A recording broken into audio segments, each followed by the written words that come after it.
आखिर महाभारत में क्यों आया था रावण का ससुर, और क्या हुआ जब स्वयं भगवान श्री कृष्ण ने रावण के ससुर को मारने के लिए उठा लिया सुदर्शन चक्र। आप देख रहे हैं मिस्टीरियस हिंदू। तो चलिए अब करते हैं ज्ञान की बात। वीडियो में आगे बढ़ने से पहले हमारे चैनल को सब्सक्राइब अवश्य करें और बेल आइकन जरूर दबाएं। साथ ही कमेंट बॉक्स में जय श्री कृष्ण अवश्य लिखिएगा। वैसे तो पांडव सारे काम करने में सक्षम थे। इसकी एक वजह थी कि उनके साथ थे स्वयं भगवान श्री कृष्ण, जिनका उन्हें सहयोग प्राप्त था और हर कदम पर भगवान श्री कृष्ण ने उनकी सहायता की थी। ऐसा ही तब हुआ था जब वो हस्तिनापुर से निकल गए थे और उस समय उनकी भेंट हुई सीधा तौर पे रावण के ससुर से। आखिर क्या हुआ था उस खास वृत्तांत में? रावण का ससुर कोई और नहीं बल्कि स्वयं मायासुर था, कश्यप और धनु का पुत्र, नमुची का भाई, एक प्रसिद्ध दानव। वैसे तो मायासुर स्वभाव से बेहद ही शांत था, लेकिन जब वो अपने पर आ जाता था तो स्वर्ग लोक तक को हिलाने का दम रखता था। और यहाँ तक कि उसने सीधे तौर पे इंद्र को भी युद्ध में परास्त किया था, क्योंकि उसे कई सारी मायाओं का ज्ञान था। मायासुर एक बेहतरीन वास्तुकार और शिल्पकार था। माया दानव का उल्लेख हमें रामायण और महाभारत दोनों ही ग्रंथों में प्रमुख रूप से मिलता है। मायासुर को दानवों का राजा भी कहा जाता है। जैसे देवताओं के लिए मुख्य तौर पर शिल्पकार स्वयं विश्वकर्मा थे, वैसे ही दानवों के शिल्पकार और वास्तुकार कोई और नहीं बल्कि मायासुर थे। मायासुर सिर्फ माया का भंडार लेकर शक्तिशाली ही नहीं बना था, बल्कि उसको कई सारे ग्रंथों और साथ ही कई सारी शिक्षाओं का ज्ञान भी था। वो बेहद ही विद्वान थे। कहते हैं जब स्वयं हनुमान जी ने लंका दहन की थी, उसके बाद लंका को पुनः मायासुर ने बसाया था। मायासुर कोई और नहीं बल्कि मंदोदरी के पिता थे। दरअसल मंदोदरी की माता का नाम हेमा था, जो कि एक अप्सरा थी, और उनके पिता एक असुर थे, जो कि स्वयं मायासुर थे। सिर्फ यही नहीं बल्कि मायासुर ने सोने, चांदी और लोहे के 3 शहर, जिसे त्रिपुरा भी कहा जाता है, उसका निर्माण किया था। वो भी ताड़कासुर के 3 पुत्रों के लिए, जिसका विनाश स्वयं भगवान शिव ने अपने पशुपतास्त्र से एक ही बारी में कर दिया था। कहते हैं वास्तुकार होने के साथ साथ मायासुर एक खगोलविद भी था। सूर्य सिद्धांत की रचना भी मायासुर ने ही की थी, जिसे स्वयं उसने सूर्य देव से ही सीखा था। सिर्फ यही नहीं बल्कि मायासुर को माया सभ्यता का जनक भी कहा जाता है। हाँ, ये वही सभ्यता है जो दक्षिण अमेरिका की बेहद ही प्राचीन सभ्यता मानी जाती है। कहते हैं उस सभ्यता के जनक कोई और नहीं बल्कि मायासुर थे।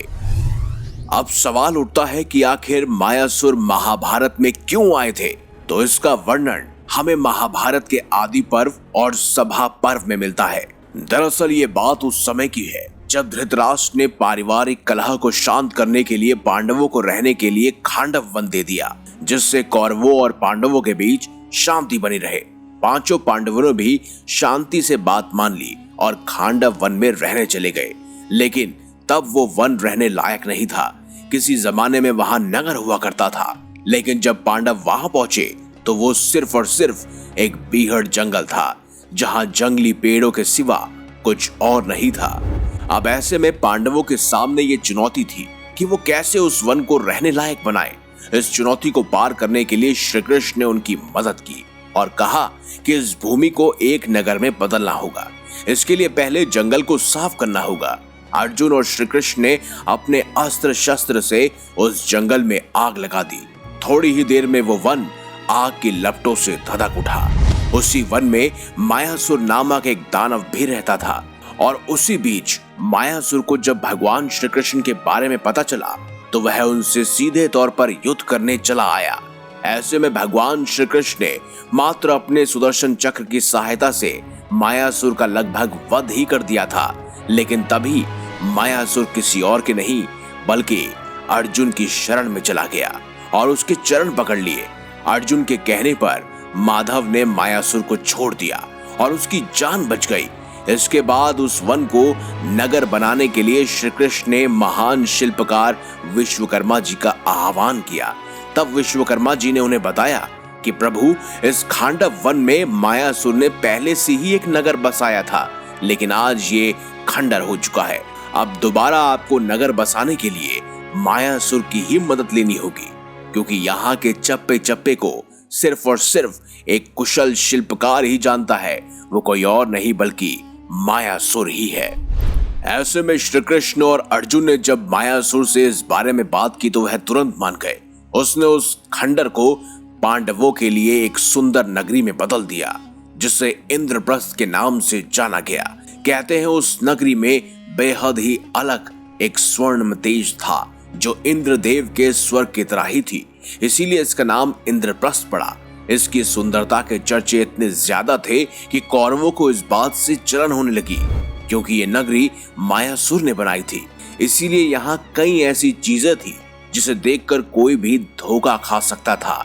खास तौर पर पांडवों का महल, वो तो इंद्रजाल जैसा बन गया था। इतना ही नहीं, मायासुर ने उन्हें दिव्य हथियार भी दिए, जिनका इस्तेमाल पांडवों ने महाभारत युद्ध में किया था। रामायण काल की बात की जाए तो जब स्वयं मायासुर को यह पता चला कि रावण ने श्री राम की पत्नी यानी माता सीता का अपहरण कर लिया है, तब उन्होंने उन्हें माता सीता वापस लौटाने के लिए और श्री राम से मैत्री करने के लिए कहा। लेकिन रावण अपने घमंड में चूर चूर हो गया और उसने एक भी बात नहीं मानी, जिसके चलते मायासुर की पुत्री यानी मंदोदरी को भी इस पाप को झेलना पड़ा। वही महाभारत के कुछ खास प्रसंग हमें ये भी बताते हैं कि रामायण काल में स्वयं भगवान श्री राम के रावण को मारने के बाद मंदोदरी असहाय हो गई थी, और ऐसे में मायासुर से उनके आंसू देखे नहीं गए और उन्होंने प्रतिशोध की आग में जलकर द्वापर युग तक जीवित रहने का प्रण लिया। उन्होंने स्वयं भगवान सूर्य से उनके सिद्धांतों के बारे में बारीकी से जाना, कई सारी मायाओं को अर्जित किया और अपने आप को बेहद ही शक्तिशाली बनाया। और जब वो समय आया कि स्वयं भगवान श्री कृष्ण पांडवों को लेकर खांडव वन में पहुंचे, तब उसने प्रतिशोध की ज्वाला में जलकर उनके साथ युद्ध करने का निश्चय किया और सीधे तौर पर उनके साथ युद्ध करने लगा। ऐसे में तो आप सब जानते हैं भगवान श्री कृष्ण कितने सर्वशक्तिशाली थे। मायासुर जानता था कि वो उनके सामने नहीं टिक सकता, लेकिन बेटी के लिए उसको ऐसा करना पड़ा। और तब भगवान श्री कृष्ण के सुदर्शन चक्र से लगभग उसका अंत ही हो जाता, लेकिन उसने सूझबूझ और समझदारी के साथ अर्जुन की शरण ग्रहण कर ली, जिसके बाद अर्जुन ने स्वयं माधव यानी भगवान श्री कृष्ण को समझाया और उसके बाद मायासुर अपने आप को बचा पाया।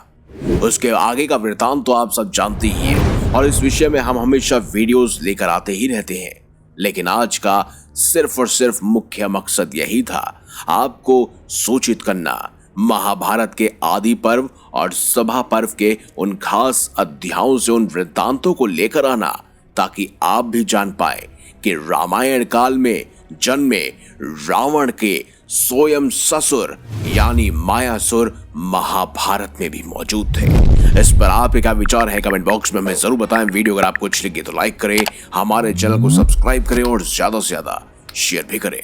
मिलेंगे अगली बार एक नई खास वीडियो के साथ, तब तक देखते रहिए संपूर्ण ज्ञान का केंद्र बिंदु मिस्टीरियस हिंदू।